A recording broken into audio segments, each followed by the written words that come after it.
পাবনার আমিনপুরে নগদ টাকা সহ ৩৩ লক্ষ টাকার মালামাল লুটের অভিযোগে ম্যাজিস্ট্রেট আদালতে মামলা দায়ের। অনুসন্ধানে PIB chief reporter Mohammad Jahangir হোসেনের তথ্য ও ভিডিও চিত্রে দেখুন বিস্তারিত। পাবনা জেলার আমিনপুর থানার রামকান্তপুর হাটাতপাড়া গ্রামের মোহাম্মদ আরব আলী মৃধার স্ত্রী মোসাম্মদ নবিরুন খাতুন বাদী হয়ে পাবনা জেলার সিনিয়র জুডিশিয়াল ম্যাজিস্ট্রেট ৬ নং আদালতে তার বাড়িতে সন্ত্রাসী হামলা চালিয়ে ৩৩ লক্ষ নগদ অর্থসহ মালামাল লুট করে নিয়ে গেছে বলে অভিযোগ দায়ের করেছেন। আমাদের প্রতিনিধিকে জানান, তার বাড়িতে থাকা নগদ টাকা, সার, গরু, পেঁয়াজ, রসুন, ধান, পাট, স্বর্ণালংকার, টিভি, ফ্রিজ, আসবাবপত্র সহ ঘরের দরজা, জানালা, বৈদ্যুতিক পাম্প, এমনকি ঘরের টিন পর্যন্ত সন্ত্রাসীরা খুলে নিয়ে যায়।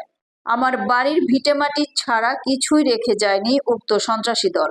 এতে আমার বাবা বাধা দিতে গেলে তাকেও ধারালো অস্ত্র দ্বারা আঘাত করেছে। এই আঘাতের কারণে আমার বাবা এখন একটা চোখ হারাতে বসেছেন। নূর ইসলাম মণ্ডল ও দোলা মণ্ডলের নেতৃত্বে প্রায় ৫০-৬০ জনের একটি সুসজ্জিত সন্ত্রাসী বাহিনী আমার বাড়িতে হামলা চালায়। তাদের হাতে দেশীয় অস্ত্র ও আগ্নেয়াস্ত্র ছিল।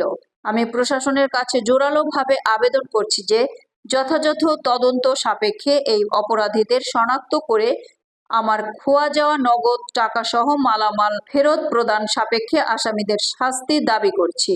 আসামিদের মধ্যে আমি যাদেরকে চিনতে পেরেছি তারা হলো সন্তোষ মণ্ডল, ইউসুফ খন্দকার, রওশন খন্দকার, আলামিন খন্দকার, সিরাজ মণ্ডল, রেজাউল মণ্ডল, ইসাহাক মণ্ডল সহ আরো অনেকে। টিন সহ চাল মাল সবাই নিয়ে গেছে, কাঠ থেকে টিন খুলে একখান করে নিয়ে গেছে।